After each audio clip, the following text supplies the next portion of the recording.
안녕하십니까, 바라신입니다. 오늘은 연인들이 서로의 사랑을 확인하는 날이자 좋아하는 친구들끼리 초콜릿을 선물하는 날인 발렌타인데이를 피로 물들인 3명의 살인마에 대해 이야기해드리겠습니다.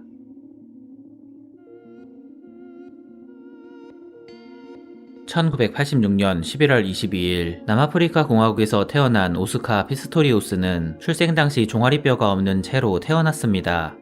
그는 생후 11개월에 두 무릎 아래를 절단하는 수술을 받게 되었고 결국 의족을 차고 평생을 지내야만 하는 운명을 맞이하게 됩니다. 하지만 오스카는 항상 긍정적으로 삶을 살아갔고 의족을 착용한 채 학창 시절부터 럭비 테니스 선수로 활약할 정도로 운동을 즐겼다고 합니다. 불행하게도 2004년 오스카는 럭비를 하던 도중 갑작스럽게 무릎 부상을 당합니다. 오스카는 절망적인 상황을 벗어나고자 그의 모든 시간을 무릎 부상을 치료하는 데 전념했고 다행히 그의 다리는 서서히 회복되는 듯 보였습니다. 이때 그는 다리의 빠른 회복과 재활을 돕기 위한 운동으로 육상을 시작합니다. 달리기를 하면서 오스카는 자신이 육상에 재능이 있다는 것을 알게 되었고 결국 2004년 그는 의족을 달고 아테네 패럴림픽 장애인 육상 200m 경기에 출전하여 금메달을 따게 됩니다. 이후 그는 패럴림픽에서 총 6개의 금메달을 따게 되었고 2011년 대구 세계 육상 선수권 대회에서는 일반인 선수들과 겨뤄 은메달을 획득합니다. 그는 장애인 선수 최초로 일반인이 참가하는 대회에서 메달을 따는 기록을 세웠고 결국 오스카는 남아프리카 공화국의 스포츠 영웅이 됩니다. 그의 소식은 한국에까지 전해졌고 의족 스플린터로 화제가 된 오스카는 많은 사람들에게 감동을 준 인물로 유명해집니다. 하지만 2013년 2월 14일 발렌타인데이에 오스카는 한순간에 스포츠 영웅에서 파렴치한 범죄자로 변해버립니다. 2013년 발렌타인데이 당일 새벽 4시 오스카의 고급 저택에서 갑자기 총성이 울려 퍼졌고 총소리에 놀란 주민들이 경찰에 신고를 하게 됩니다. 출동한 경찰은 오스카의 저택에서 총에 맞고 사망한 오스카의 여자친구를 발견합니다. 당시 26살이었던 오스카는 4살 연상의 미녀 모델 리바 스팅캠프와 사귀고 있었습니다. 세계적인 스포츠 영웅 오스카에게 발생한 이 사건은 전세계 사람들을 충격에 빠지게 합니다. 사람들은 당시 오스카의 여자친구 리바가 트위터에 남긴 메시지 등 여러 정황상 오스카가 범인이 아닐 것이라고 판단했고 외신들도 처음에 이 사건을 여자친구를 강도로 오인한 오스카의 비극적인 실수로 벌어진 사건이라고 보도합니다. 오스카 역시 이를 인정하였고 사람들은 비운의 주인공 오스카를 동정하기 시작합니다. 하지만 남아프리카 경찰은 처음부터 그들과 생각이 달랐습니다. 경찰은 언론에 이 사건을 오스카의 치밀한 계획범죄라고 발표하였고 절대로 우발적인 사고가 아니라고 주장합니다. 그 증거로 사건이 발생한 발렌타인데이 새벽에 이웃들이 오스카의 집에서 고함과 싸우는 소리 그리고 비명소리를 듣고 경찰에 신고한 기록을 증거로 제시합니다. 또한 경찰은 오스카의 집에서 발생한 총성이 처음에 3발 그리고 10분 뒤 다시 3발이 울렸다는 이웃들의 증언을 확보합니다. 경찰은 정황상 절대로 오인 사격이 아니라고 이야기하였고 발렌타인데이에 발생한 오스카의 사건을 명백한 계획범죄로 단정 짓습니다. 법정에서 오스카는 자신은 죄가 없고 모든 것이 실수로 일어난 일이라고 오열했으나 사건은 점점 그에게 불리하게 흘러갑니다. 갑자기 오스카의 전 여자친구들이 증인으로 나타나 그의 심각한 여성 편력을 공개해버린 것이었습니다. 장애를 극복한 육상 챔피언이자 스포츠 영웅 오스카의 본 모습은 여자들을 수시로 폭행하고 복잡한 여자 관계가 있는 파렴치한 악마였습니다. 조사 결과 정말로 오스카는 파티 도중 여성을 폭행하여 철장 신세를 지고 풀려난 전과가 있었고 자신의 말을 안 듣는다고 수시로 여자들을 위협한 적이 있었습니다. 2014년 3월 3일 오스카의 재판이 시작되었고 재판 도중 오스카는 계속해서 고의성이 없음을 주장합니다. 놀랍게도 재판 결과 1심, 2심 모두 오스카의 주장을 받아들여 그에게 과실치사죄를 적용하였고 결국 그는 겨우 징역 5년형을 선고받습니다. 어처구니없게도 법원은 2015년 8월 21일자로 오스카의 몸이 불편하다는 이유로 그를 가석방시켜 나머지 형량을 가택연금 조치로 보낼 수 있게 해줍니다. 이 결정으로 여론이 상당히 나쁘게 흘러가자 법원은 갑자기 오스카의 가석방을 취소합니다. 2015년 12월 3일 여론의 눈치를 보던 남아공 법원은 갑자기 기존의 입장을 바꿔 오스카의 살인죄를 인정하였고 2017년 11월 24일 드디어 법원은 오스카에게 기존에 받은 형량을 대폭 늘려 13년 5개월형을 선고합니다. 장애를 극복한 올림픽 영웅 오스카는 이렇게 몰락하였고 아직도 그는 자신의 억울함을 주장하고 있지만 앞으로 그는 최소 2023년까지는 감옥에서 복역해야 하는 운명이 되었습니다.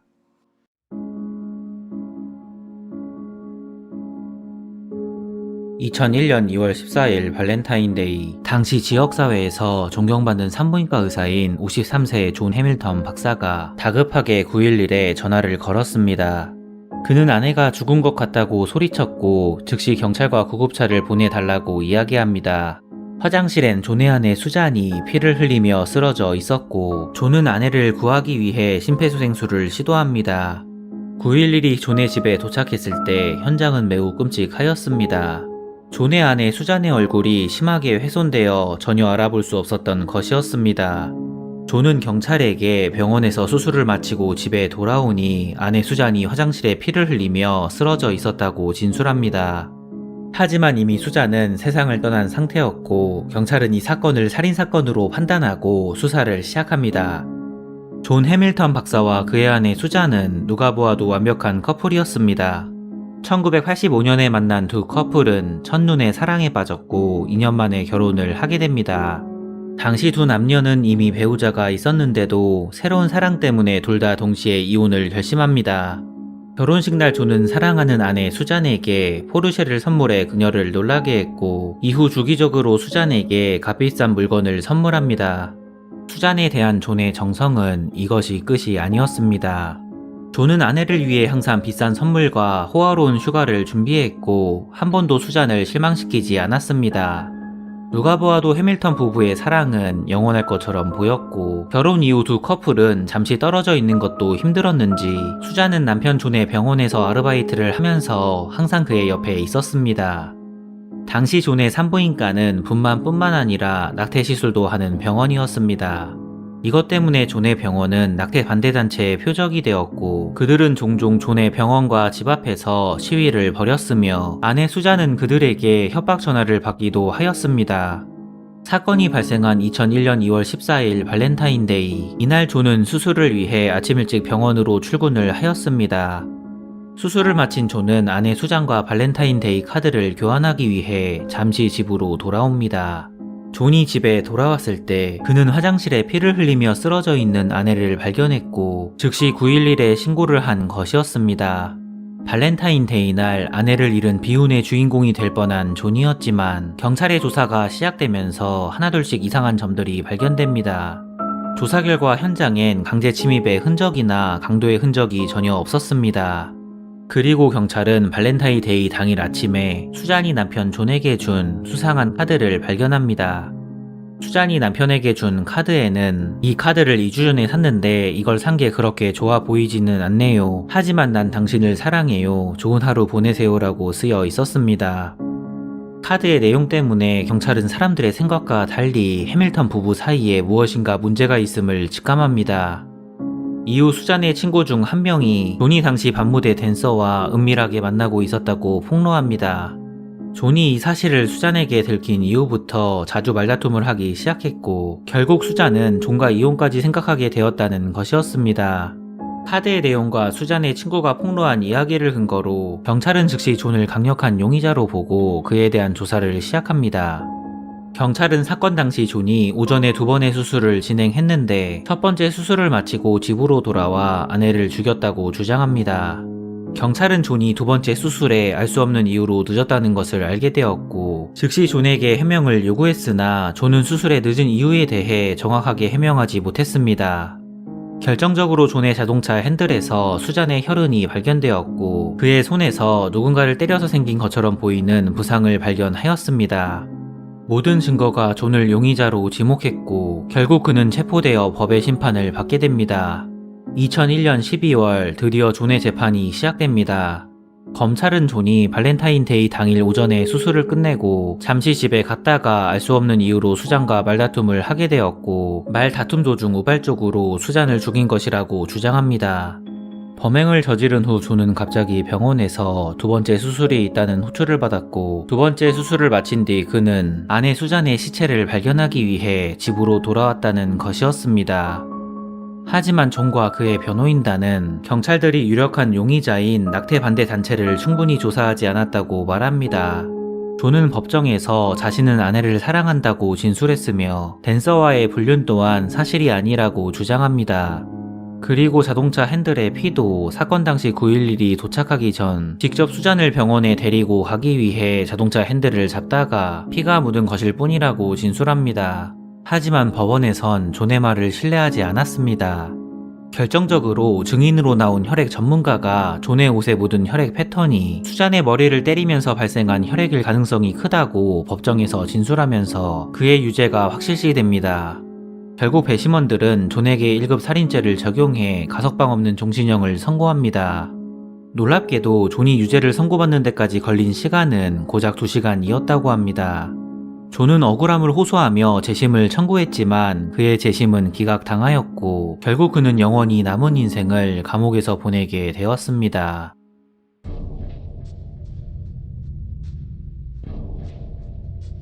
(2013년 2월 14일) 발렌타인데이 오후 3시 15분경 선교사였던 네이선 로이트 홀트가 교회에서 집으로 돌아오자마자 다급한 목소리로 911에 전화를 합니다. 그는 교환원에게 집에 돌아오자마자 방에 쓰러진 아내를 발견했는데 놀랍게도 자신의 아내가 죽은 것 같다는 이야기를 한 것이었습니다. 당시 집은 도둑이 들었는지 완전 아수라장이 된 상황이었습니다. 즉시 경찰은 사건 현장으로 출동했고 네이선의 아내 데니스는 이미 총을 맞고 사망한 상태였습니다. 처음에 경찰은 현장에 있던 남편 네이선을 가장 먼저 의심했지만 상식적으로 전과도 없는 독실한 선교사 네이선이 이런 끔찍한 짓을 저질렀을 리가 없었습니다. 그리고 당시 그는 알리바이가 있었기 때문에 바로 의심을 피해갈 수 있었습니다. 하지만 조사 결과 경찰은 네이선에게 이상한 것이 있다는 것을 알게 됩니다. 사건 당일 네이선이 동네 이곳저곳 돌아다니는 모습이 CCTV에 촬영되었는데 촬영된 그의 모습은 마치 일부러 알리바이를 만들기 위해 카메라를 의식하고 있는 사람처럼 보였습니다. 이상한 점은 이것만이 아니었습니다. 그의 컴퓨터에서 인터넷 검색 기록과 한 여성과 주고받은 문자 기록이 발견되었는데 이 기록들이 결국 사건을 해결하는 데 결정적인 역할을 하게 됩니다. 네이선은 한 여성에게 문자로 아내 데니스를 처리하는 것에 대해 이야기했고 그의 컴퓨터 인터넷 검색 기록엔 사람을 죽이는 방법과 49경 글록 권총을 사용하는 법이 남겨져 있었습니다. 때마침 집에서 49경 글록과 총의 총알이 갑자기 사라졌는데 사라진 글록은 그의 아내가 맞은 총과 같은 종류의 것이었습니다.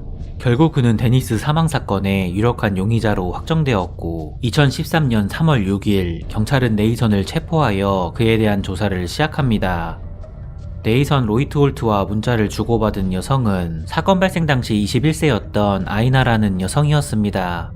아이나와 네이선은 리투아니아에서 처음 알게 되었고 당시 아이나의 나이는 겨우 6살이었습니다.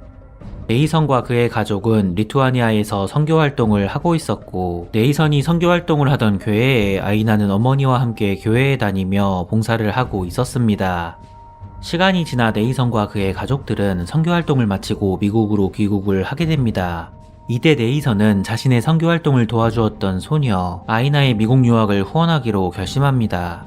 당시 18세가 된 아이나는 네이선의 제안을 수락하였고 이렇게 네이선의 가족들과 함께 미국행 비행기에 올랐습니다.